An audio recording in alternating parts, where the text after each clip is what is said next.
At 7:45 in the morning on February 21st, 1945, a Navy electrician named Joseph Kissel crouched inside a Sherman tank as it rolled toward a Japanese concrete fort on Iwo Jima. His hands gripped controls he had personally wired 3 months earlier at Schofield Barracks. The 24-year-old Navy builder from the 117th Naval Construction Battalion had spent 1,200 hours building this weapon. He knew that soldiers carrying small flamethrowers on the island were dying at a 92% rate. 200 yards ahead, a strong concrete bunker hidden in volcanic rock held a Japanese heavy machine gun that had already killed 11 Marines that morning. The math of death on Iwo Jima was brutal. Every soldier carrying a small flamethrower carried 100 pounds of equipment with only 7 seconds of fuel. Japanese snipers spotted them instantly by the twin tanks on their backs. They died before reaching their targets. February 19th had been D-Day. 70,000 Marines landed on black volcanic beaches. 22,000 Japanese defenders waited in 11 miles of tunnel, 750 forts, and countless caves. Naval bombing had done nothing. Artillery bounced off reinforced positions. Small guns were useless against steel doors and concrete 3 feet thick. The Marine Corps needed a solution that could reach fortified positions without exposing men to sniper fire. At Schofield Barracks in Hawaii, Colonel Unmacked of the Chemical Warfare Service put together a top-secret group. In May 1944, 25 Navy builders from the 117th Construction Battalion joined Army chemical specialists and Marine tank crews. Their mission was clear: take small flamethrowers that killed their operators and mount them on tanks. The first attempts failed. Army engineers had created Satan tanks using M4A3 Stewarts with Canadian Ronson flamethrowers, but these light tanks had limited armor and short range. For Iwo Jima, Unmack's team located 8 M4A3 Sherman medium tanks.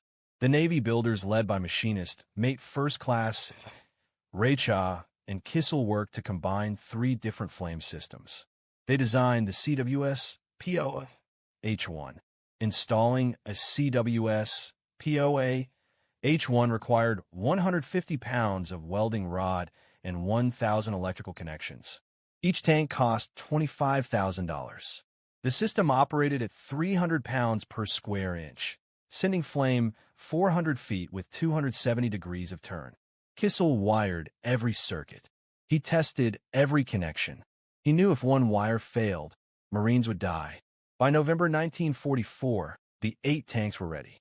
The Marine Corps called them Mark I's. Army documents labeled them PO CWS H1.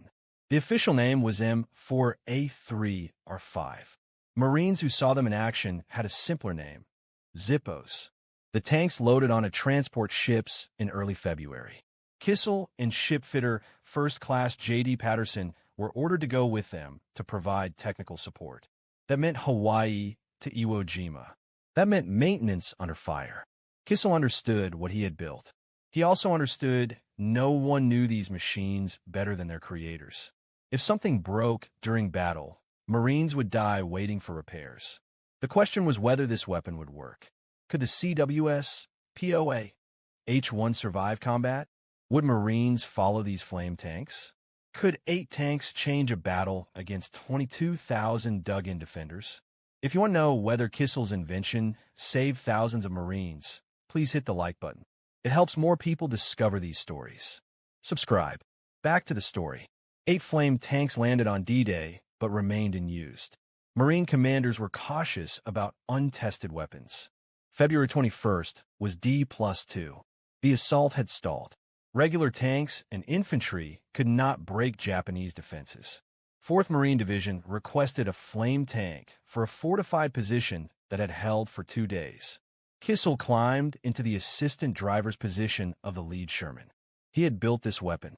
Now he would see if it worked. The pillbox ahead had already killed 15 Marines. Japanese gunners inside had clear fields of fire across 200 yards of open ground. No infantry squad had gotten closer than 70 yards before taking casualties. Kissel felt the tank shake as the driver started the transmission. Through the hull, he heard incoming mortar fire. This was the moment everything he had built would be tested. The Sherman moved forward at 8 miles per hour across volcanic ash and broken rock. Kissel checked the pressure gauge, 300 pounds per square inch. The fuel tanks held 290 gallons of napalm thickened mixture. The ignition system used a waterproof cylinder with housed matches that rotated like a revolver. He had tested this mechanism 40 times at Schofield Barracks. It had never failed. At 150 yards from the pillbox, Japanese machine gun fire began hitting the Sherman's armor. The bullets made sharp pinging sounds against steel plate. The tank kept moving. At 100 yards, the driver stopped and turned the hull to give Kissel a clear angle on the target. Through the periscope, Kissel saw the concrete bunker's firing slit. A Type 92 machine gun barrel stuck out from the opening. Kissel aimed the CWS H1 nozzle and pressed the trigger. The ignition system sparked. Pressurized fuel shot through the nozzle at tremendous speed. A stream of burning napalm erupted from the Sherman's 75mm gun position and arced toward the pillbox.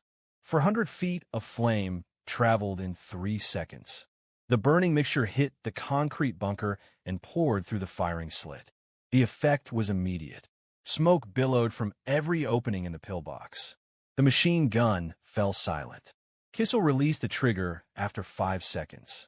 The flames stopped. The pillbox burned. No more gunfire came from the position. The Japanese defenders inside were dead. What had taken 4th Marine Division 2 days and 15 casualties to fail at accomplishing, the CWS H1 had achieved in 5 seconds. The Sherman backed away from the position. Marines watching from covered positions began moving forward. One platoon leader radioed battalion headquarters. He reported the pillbox was destroyed.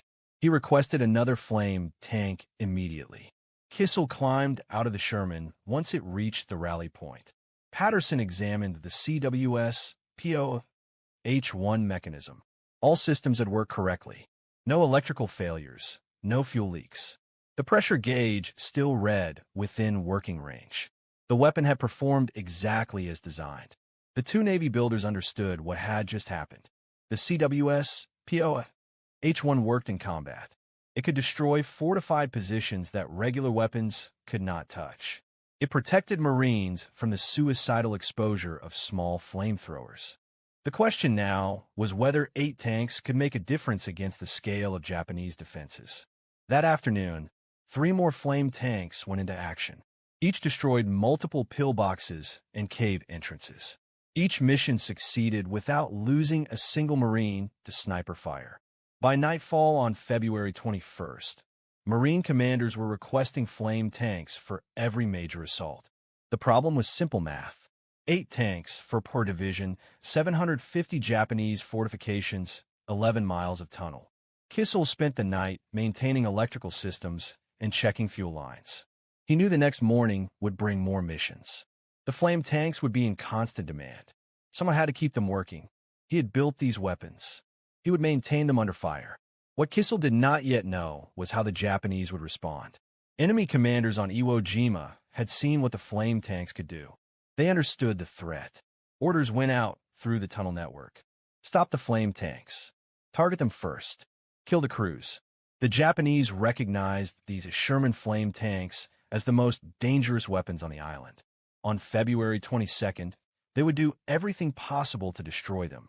February 22nd began with heavy Japanese mortar fire on American tank positions. Enemy observers had marked where the flame tanks refueled and rearmed. At 6 o'clock in the morning, incoming rounds hit near 2 flame tanks from 5th Marine Division. No direct hits, but the Japanese were adjusting fire. They were learning. Kissel and Patterson worked through the morning, maintaining all 8 flame tanks. The CWS H1 systems required constant attention. Electrical connections shook loose from the Sherman's movement across rough ground. Fuel pumps needed inspection after every mission. Ignition cylinders required new match cartridges. The work was dangerous. Refueling operations exposed crews to sniper fire and mortar attacks. Every gallon of napalm mixture had to be hand-pumped into the tank's fuel system. By noon, 4th Marine Division reported their flame tanks had destroyed 18 fortified positions in 3 hours. 5th Division reported similar results. The effect was dramatic. Japanese defenders who had held positions for days abandoned them when flame tanks approached. Marines moving forward behind the Shermans met less resistance. Casualties dropped. Progress sped up, but the demand was overwhelming. Each tank battalion had only 4 flame tanks. They operated from pooled locations, sent to wherever the assault stalled. Radio requests came constantly. 1st Battalion needed a flame tank at Hill Peter. 2nd Battalion needed 2 at a cave complex. 3rd Battalion had a fortified ridge they could not get past. The 8 tanks could not be everywhere. Marine infantry officers began refusing to move forward without flame tank support. They had seen what these weapons could do. They knew regular attacks meant high casualties against fortified positions. The flame tanks saved lives. Marines would wait hours for a flame tank rather than attack without one. Kissel saw this firsthand on February 23rd. A company from 23rd Marines had been pinned down for 6 hours by a cave complex in the northern sector. The Japanese position held 3 connected caves with overlapping fields of fire. Every approach was covered. Artillery had been useless. Infantry attacks had failed. 12 Marines were already casualties. Kissel went with the flame tank sent to the position. He rode in the assistant driver's seat, watching the CWS POH-1 electrical systems. The Sherman approached the cave complex from an angle that limited exposure to enemy fire. At 75 yards, the gunner opened fire with a main flame weapon. The first burst sent 400 feet of burning napalm into the primary cave entrance. 5 seconds. The gunner shifted aim to the second cave. Another 5-second burst, then the third cave. The 3 caves became infernos. Smoke poured from connected tunnels. Secondary explosions erupted as stored ammunition cooked off from a heat. The entire complex was destroyed. Marines moved forward and secured the position without additional casualties. That single mission took 11 minutes and used 60 gallons of fuel. What would have cost the 23rd Marines potentially dozens of casualties and hours of fighting was resolved in less time than it took to plan the assault. The Marine Company commander radioed a simple message to battalion. Send more flame tanks. But there were no more. All 8 were committed. Requests were stacking up. Japanese defenses stretched for miles. The flame tanks were working exactly as designed. The problem was there were not enough of them. By February 25th, the 8 flame tanks had been in continuous operation for 4 days. Kissel had worked 18-hour shifts maintaining them. Each tank averaged 4 to 6 missions per day. Fuel use reached 5,000 gallons. The Navy builders at the Beach Supply Depot worked around the clock mixing napalm and pumping it into jerrycans for transport forward. The CWS POH-1 systems were holding up better than expected, but problems emerged. Electrical connections corroded from salt air and volcanic dust. Fuel pumps clogged from sediment in the napalm mixture. Ignition cylinders wore out faster than anticipated. Kissel and Patterson came up with solutions. They used telephone wire when standard electrical wire ran out. They made replacement parts from damaged tank parts. They kept all 8 flame tanks working. The impact on Japanese defenses was measurable. 5th Marine Division reported that flame tanks had destroyed 43 fortified positions in 5 days. 4th Division reported similar numbers. Infantry casualties dropped 30% in areas where flame tanks operated compared to areas without them. Marines were moving forward faster with fewer losses. Japanese defenders changed their tactics. They concentrated anti-tank fire on flame tanks. They targeted fuel trucks supplying them. They attempted suicide attacks with magnetic charges. 3 flame tanks took damage from Japanese anti-tank guns, but armor held. None were destroyed. The CWS POH-1 system survived impacts that would have disabled regular equipment. On February 27th, Kissel was inside a flame tank when it took a direct hit from a Type 147mm anti-tank gun. The round struck the Sherman's frontal armor at an angle and bounced off. The impact threw Kissel against the hull interior. His shoulder popped out of joint. Patterson pulled him out of the tank and popped the shoulder joint back in. Kissel was back working on electrical systems within 2 hours. What impressed Marine commanders was not just the weapon's power, but its reliability. The CWS PO-H1 worked in conditions that destroyed other equipment. Volcanic dust jammed machine guns and fouled engine parts. Salt spray corroded electrical systems. Constant shaking from rough ground loosened everything. The flame tanks kept working. Marine infantry developed new tactics around the flame tanks.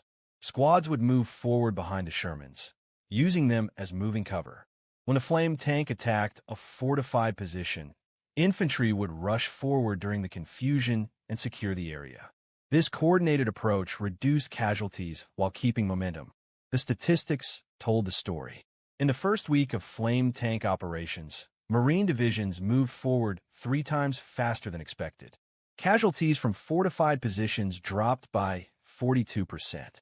Japanese defenders abandoned positions rather than face the flame tanks. Tunnel networks that would have taken weeks to clear were neutralized in days. But the human cost of operating these weapons was building up. Tank crews worked in extreme heat inside the Shermans. The CWS PO-H1 system created additional temperature from the pressurized fuel system. Crews suffered heat exhaustion. Some collapsed from dehydration. Kissel saw men pass out inside the tanks from temperatures exceeding 120 degrees. The flame tanks were working. They were saving Marine lives. They were changing the course of the battle. But the question remained whether 8 tanks and 2 Navy builders could keep up this pace for however long Iwo Jima required to secure. March 1st marked 10 days of continuous flame tank operations. Kissel had been in combat for 20 straight days, sleeping 3 to 4 hours per night. His dislocated shoulder had not fully healed, but he continued working. Patterson showed signs of exhaustion but refused evacuation. The 2 Navy builders were the only people who fully understood the CWS H1 electrical systems. If they left, the flame tanks would eventually fail. The battle's intensity increased. Japanese defenders in the northern sector had fortified every ridge, ravine, and cave. This terrain favored defense. Volcanic rock provided natural cover. Connected tunnels allowed defenders to reappear in positions Marines thought were cleared. Casualties mounted. Progress slowed. 5th Marine Division commanders specifically requested flame tanks for an area called the Meat Grinder. 3 fortified hills formed overlapping defensive positions. Hill 362, Turkey Knob, the amphitheater. Japanese defenders had held this sector for 9 days. Regular attacks had failed. The division had lost over 800 Marines trying to take these positions. 4 flame tanks were assigned to support the assault on Hill 362. Kissel went with a lead tank. He had worked on this particular Sherman for 3 straight days, replacing corroded wiring and rebuilding the fuel pump. The electrical systems were working at peak efficiency. The tanks approached Hill 362 at 8 o'clock in the morning on March 3rd. Japanese anti-tank fire was immediate and accurate. 1 Sherman took 3 hits on the turret, but armor held. The flame tanks continued moving forward. At 100 yards from the first fortified position, all 4 opened fire at the same time. 1,600 feet of flame covered the hillside. Cave entrances became infernos. Pillboxes burned. Japanese defenders trying to escape through tunnel exits were caught in secondary fires. The assault lasted 12 minutes. When the flames stopped, Marines moved forward and secured Hill 362 with minimal resistance. What had cost 800 casualties over 9 days was resolved in 12 minutes. Turkey Knob fell the same day using identical tactics. The amphitheater required 2 days, but flame tanks were decisive in both assaults. By March 5th, the Meat Grinder was secured. 5th Marine Division credited flame tanks with saving an estimated 500 Marine lives in that sector alone. The success brought increased demand. 3rd Marine Division, which had arrived as reinforcements, requested flame tanks for operations in the northern sector. But the 8 original tanks were reaching mechanical limits. 2 had damaged fuel pumps that Patterson was struggling to repair with improvised parts. 1 had electrical failures that Kissel traced to corroded connections he could not fully replace. The tanks were operating at 75% capacity. Marine Corps leadership recognized the problem. A message went to Schofield Barracks requesting additional flame tanks and trained personnel. But Schofield was 4,000 miles away. Manufacturing and shipping would take weeks. The battle on Iwo Jima would not wait. Kissel understood the math. 8 tanks, reduced capacity, increased demand. Northern sector still held thousands of Japanese defenders in fortified positions. The flame tanks had proven their worth. The question was whether they could keep operating long enough to finish the battle. On March 7th, Japanese forces launched a rare counterattack in the northern sector. The flame tanks would face their most severe test. The Japanese counterattack began at 2 o'clock in the morning on March 7th. 300 defenders came out from tunnel networks in the northern sector and hit Marine positions near Kitano Point. The assault was coordinated and violent. Marines called for immediate support. 2 flame tanks were sent in darkness. Night operations were dangerous for tanks. Limited visibility, difficult terrain. Japanese infantry could approach unseen with magnetic charges or satchel explosives. But Marine commanders considered the risk acceptable given the flame tank's effectiveness. Kissel went with one of the tanks. He positioned himself in the assistant driver's seat, watching electrical systems by flashlight. The Sherman moved slowly through the darkness, guided by radio directions from forward observers. At 300 yards from the Marine lines, Japanese troops attacked the tank directly. Small arms fire hit the hull from multiple directions. Something heavy struck the turret, probably a satchel charge that failed to explode. The driver kept moving forward. Kissel checked the CWS POA H1 pressure gauge. Still working. The ignition system was functioning. At 150 yards from concentrated Japanese positions, the gunner fired. Flame lit up the night. 400 feet of burning napalm swept across the hillside where Japanese troops had gathered. The effect was catastrophic for the attackers. Defenders caught in the open had no cover from the flame. The counterattack collapsed within minutes. The second flame tank arrived and finished securing the sector. By dawn on March 8th, the counterattack was defeated. Marines counted 187 Japanese dead in the sector. Marine casualties were 23, far lower than expected for a night battle of that scale. The flame tanks had stopped a major assault that could have pushed Marine lines back significantly. But the overnight mission revealed serious problems. One flame tank's electrical system had multiple failures during the engagement. Kissel spent 6 hours finding corroded connections and replacing damaged wiring. The second tank's fuel pump was failing completely. Patterson worked through the day, attempting repairs with parts taken from damaged regular Shermans. By evening, only 6 of the 8 flame tanks were working. March 10th brought additional challenges. 5th Marine Division reported their flame tanks were using 10,000 gallons of fuel daily. The beach supply depot was struggling to produce enough napalm mixture. Fuel shortages forced rationing.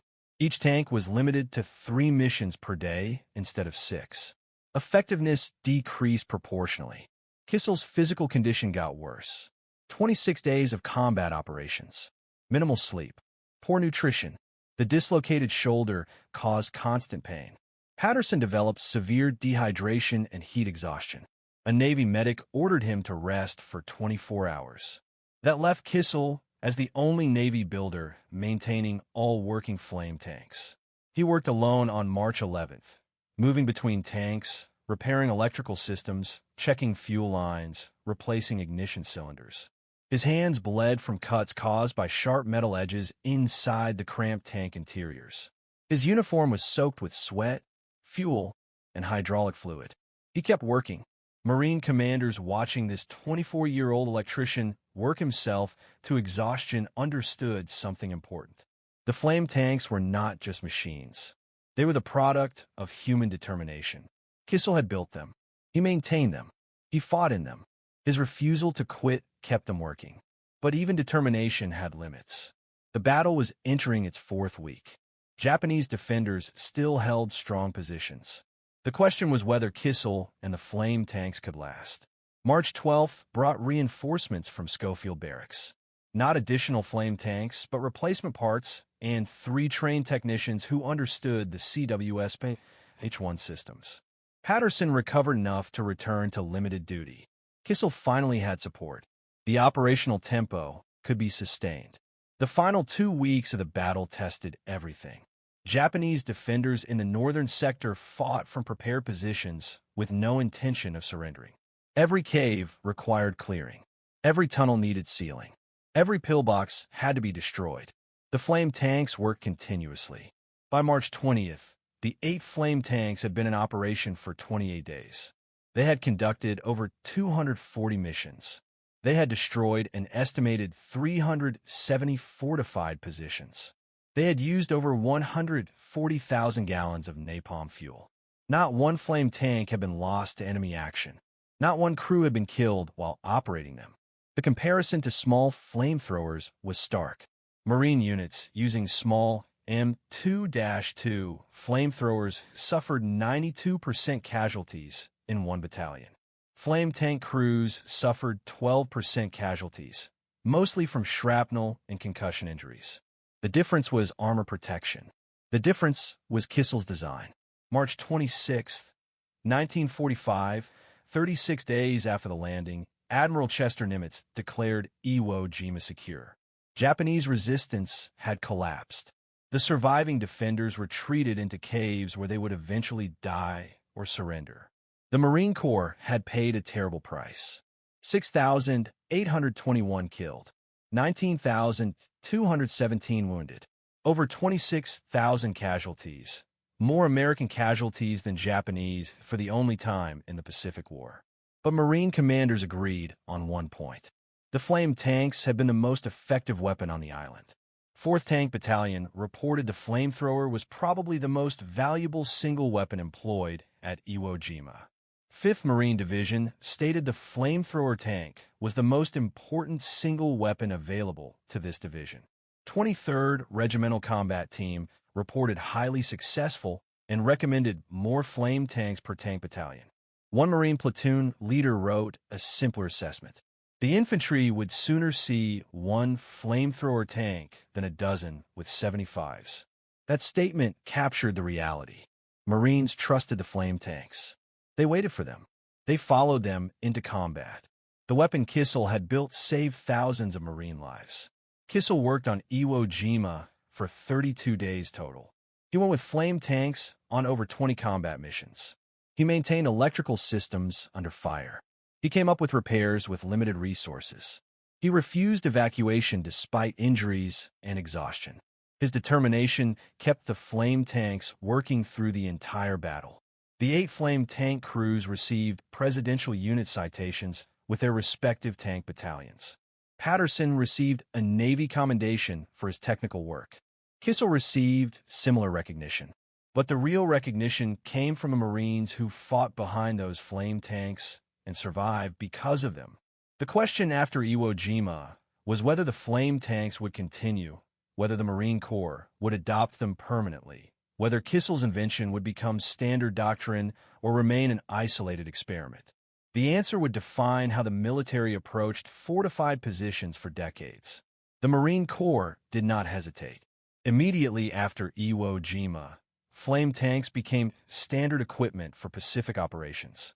For the invasion of Okinawa on April 1st, 1945, the entire 713th Tank Battalion converted to flame. 54 tanks, all using systems based on Kissel's CWS H1 design. The Navy builders at Schofield Barracks supervised the conversion, training 3 officers and 60 enlisted men from the battalion. Okinawa proved the concept definitively. The flame tanks operated for 82 days. They used 200,000 gallons of napalm fuel. Army commanders stated the tanks had a psychological presence on the battlefield. United States troops prefer to follow them over standard armor for the fear they put in the enemy. Japanese defenders abandoned positions when flame tanks appeared. The weapon built at Schofield Barracks in late 1944 became the standard American approach to fortified positions. The impact extended beyond World War II. Flame tanks using CWS POH-1 derived systems saw action in Korea from 1950 to 1953.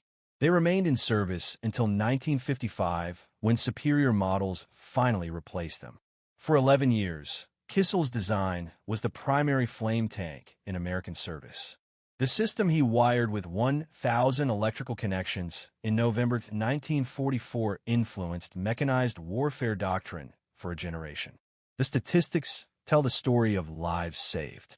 Small flamethrower operators suffered 92% casualties on Iwo Jima. Flame tank crews suffered 12%.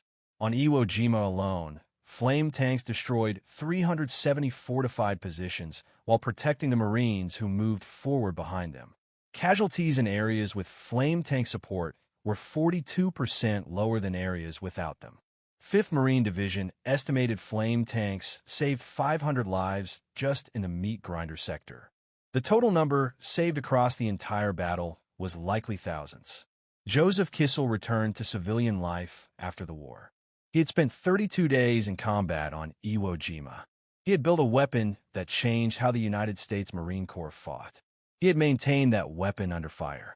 He had refused to quit when exhaustion and injury gave him every reason to leave. His determination kept 8 flame tanks working through 36 days of the bloodiest battle in Marine Corps history. The legacy is simple but profound. A 24-year-old Navy electrician recognized that small flamethrowers were killing their operators. He designed a better solution. He built it. He tested it in combat. He maintained it under the worst conditions imaginable. His invention saved thousands of American lives and influenced military doctrine for decades. If this story moved you, please hit the like button. It helps others discover these accounts that deserve to be remembered. Subscribe to support our mission of preserving World War II history. Leave a comment telling us where you're watching from. We have viewers in over 70 countries. And if you'd like to share, tell us if anyone in your family served during the war, whether in the Pacific, Europe, or on the home front. Their service connects us all to this history. Thank you for learning about electricians, Mate Second Class Joseph Kissel, and the weapon that changed Iwo Jima. Until the next story, remember those who serve.